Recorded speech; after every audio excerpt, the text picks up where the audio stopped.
आज हैं। हमारे मित्र आ रहे हैं जो कि आप लोग को ये बताएंगे पॉलिटेक्निक बीटेक करने के बाद एक स्टूडेंट की लाइफ प्राइवेट सेक्टर में कितना स्ट्रगल है, वो अपनी लाइफ की जर्नी बताएंगे।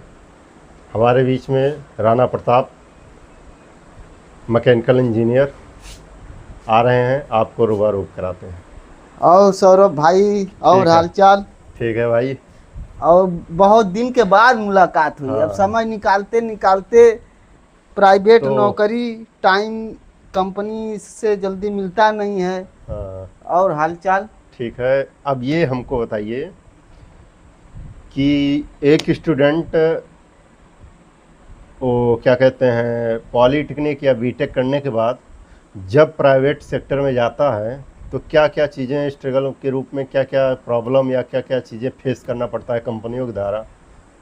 देखिए, कॉलेज में थ्योरी और ये सब पढ़ाया तो जाता है, थोड़ी थोड़ी लैबें भी बताई जाती है, लेकिन इंडस्ट्रियल को क्या ज़रूरत होती है वो अपने अकॉर्डिंग स्टूडेंटों को फ्रेशर पे रखती है। जी जी जी। और उनको क्या है कि 1 साल 6 महीना इतना करके उनको ट्रेनिंग करवाती है। जीटी का हो गया चाहे डीटी का हो गया, डिप्लोमा वाले डीटी करते हैं, बीटेक वाले हैं तो फ्रेशर पे वो जीटी करेंगे, ग्रेजुएट इंजीनियर्स ट्रेनिंग।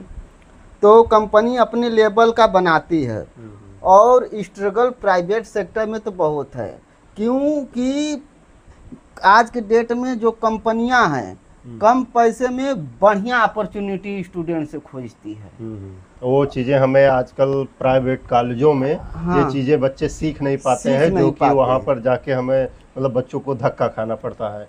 कॉलेज तो एडमिशन ले लेता है, कहता है कि हम अच्छे पैकेज पे प्लेसमेंट करा देंगे, लेकिन वास्तव में लास्ट में जब फाइनल ईयर में बच्चे आते हैं ऐसी अपॉर्चुनिटी अच्छी कंपनियों से नहीं मिलती है, जिससे बच्चों को दर दर ठोकरे खाना पड़ता है। देखिए, रीजन ये है कि आज की डेट में हर जगह हो गया है बिजनेस।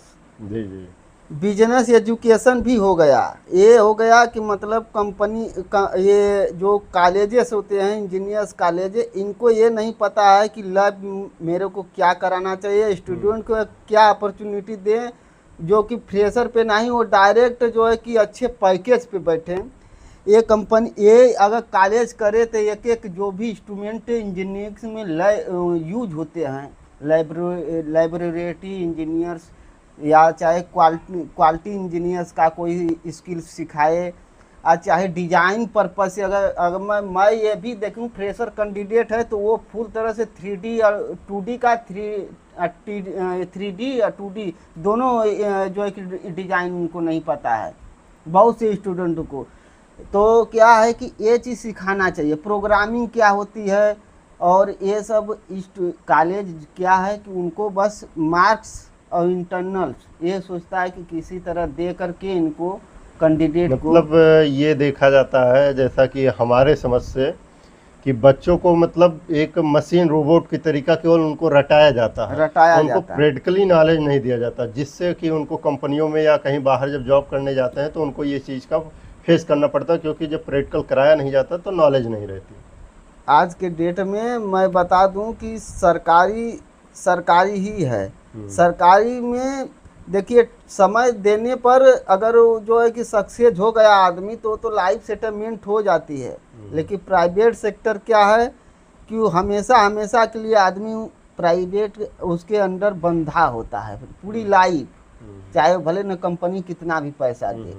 अगर आपको शादी में भी जाना है ना तो 2 महीने पर कहेंगे कि हम जाएंगे घर ना, तो कंपनी यही कहेगी कि 2 महीने में तो अब पहले गए थे, अभी जाएंगे। लेकिन सरकारी में वो चीज़ नहीं होता है। 1 हफ्ते बाद भी आपके घर में कोई फंक्शन है, बर्थडे है ना, तो कोई नहीं रोक सकता। तो प्राइवेट मजबूरी होती है, जो कि प्राइवेट सेक्टर में जाना जरूर। किसी का घर फाइनेंशियल स्टेटस कमज़ोर है तो उनको भी ज़रूरत है किसी तरह से कर लिए। जैसे हम लोग हैं, हम लोग फाइनेंशियल स्टेटस से कमज़ोर आदमी, तो इसलिए प्राइवेट जॉब नहीं करेंगे तो क्या है कि हम जो लिए दिए हैं वो दे नहीं पाएंगे। और ख़ास तौर से 2 साल तैयारी में हम लगाएंगे ना, तो हमको तो ये भरोसा नहीं है कि हम हो भी पाएंगे। हाँ, तो 2 साल ये भी जाएगा हाँ हाँ। और तो इससे अच्छा है कि एक्सपीरियंस भी हम, नहीं मिलेगा। तो इससे अच्छा है तो आज नहीं तो प्राइवेट कल में, हमको हाँ, प्राइवेट अगर ज्वाइन करना है तो हम college time pre college time finally में ही अपना कोशिश करें, कहीं न कहीं पकड़ लें। देखिए सौरभ जी हैं, और शुरू से स्टार्टिंग से क्या है कि इन्होंने डिप्लोमा भी किया और बीटेक भी किया। दोनों लोग, हम लोग का मित्रता कैसे बढ़ी, एक ही हॉस्टल में रहने लगे। ये आरआर इंस्टीट्यूट से, हम एसआर इंस्टीट्यूट से, और बहुत बढ़िया संबंध बना।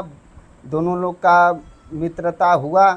और साथी हैं जो कि आज के डेट में जगह जगहों पे जॉब कर रहे हैं, तो कभी कभी आते हैं। और इन्होंने शुरू से स्टार्टिंग से पढ़ाई में अच्छे से मतलब टाइम दिए हैं, तैयारी भी किए कर रहे हैं 2 साल से।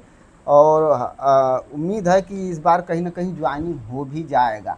तो इन्होंने टाइम दिया है, तो ये है कि अब जो पढ़ाई में दिए हैं टाइम, तो उनको तो भाई वो फल मिलेगा, ऐसा बात नहीं है कि नहीं मिलेगा। तो हम ये कहना चाहते हैं, या हमारी जो स्टूडेंट या ऑडियंस देखेंगे वीडियो को, उनको ये बताइए कि डायरेक्ट पॉलिटेक्निक बीटेक की तरफ उनको क्यों आना चाहिए।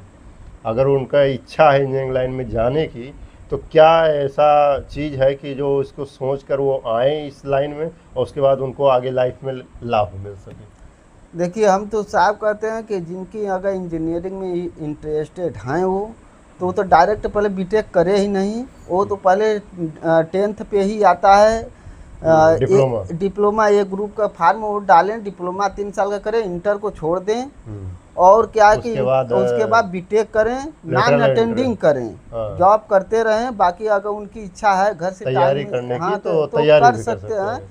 और ये इसमें यह है कि डिप्लोमा, ये अपॉर्चुनिटी होती है कि जितने भी जेई की आती है वैकेंसियाँ अक्सर डिप्लोमा पे आती है। मतलब सभी वैकेंसियों में डिप्लोमा एलिजिबल रहता है। हाँ, एलिजिबल अवेलेबल, बीटेक भले ना एलिजिबल हो, लेकिन डिप्लोमा एलिजिबल रहेगा। और ये अच्छे से आदमी तैयारी, तो एसएससी हो गया, आरआरबी हो गया, यूपी ट्रिपल एससी हो गया, बहुत से ऐसे वैकेंसियां हो गया। हाँ, बहुत से ऐसे वैकेंसियां हैं जो कि डिप्लोमा पे अवेलेबल हैं। तो ये अगर बीटेक करते हैं, सरकारी लाइन में जाना चाहते हैं, हाँ, तो उनके लिए बेस्ट जो है कि हाँ ऑप्शन ये है। और इंजीनियरिंग एक बहुत अच्छी जो है कि एजुकेशन है, नौकरी भी रहती है, जो है बेस्ट है। क्यों बेस्ट है? आज के डेट में अगर टीचर लाइन का ही देखा जाए तो बीएड बीटीसी हर गांव में संख्याओं से भरी है। हाँ। और क्या है कि वैकेंसियां लंबी 2020 की 22 की ऐसी वैकेंसियां रुकी हैं। 2018 के बाद यूपी में वैकेंसी अभी तक नहीं आई है। कभी पेपर होगा तो लीक ही हो जाएगा। ये तो बहुत बड़ी समस्या चल रही है, पेपर लीक वाली। हाँ, आप तो दिए हैं 2-3 एग्जाम में ऐसा कंडीशन आया है जो कि अच्छे से लड़के करके पेपर तैयारी करके अभी रिसेंटली में नीट का मुद्दा उठा है, नीट कैंसिल हुआ है, क्योंकि एक स्टूडेंट के लिए बहुत बड़ा धक्का है इस चीज़ का। तो मैं तो यही कहूँगा कि आप लोग, और जो है कि हम लोगों के स्टडी और क्या है कि लाइफ के बारे में जितनी भी अपॉर्चुनिटी होती है, जितनी भी सौरभ भाई के माध्यम से जितनी भी टूटी फूटी आएगी, अच्छी जो भी नॉलेजेस हैं, जानकारियां हैं करियर से लेके, तो अच्छी भी जानकारी है और मिलते रहेंगे।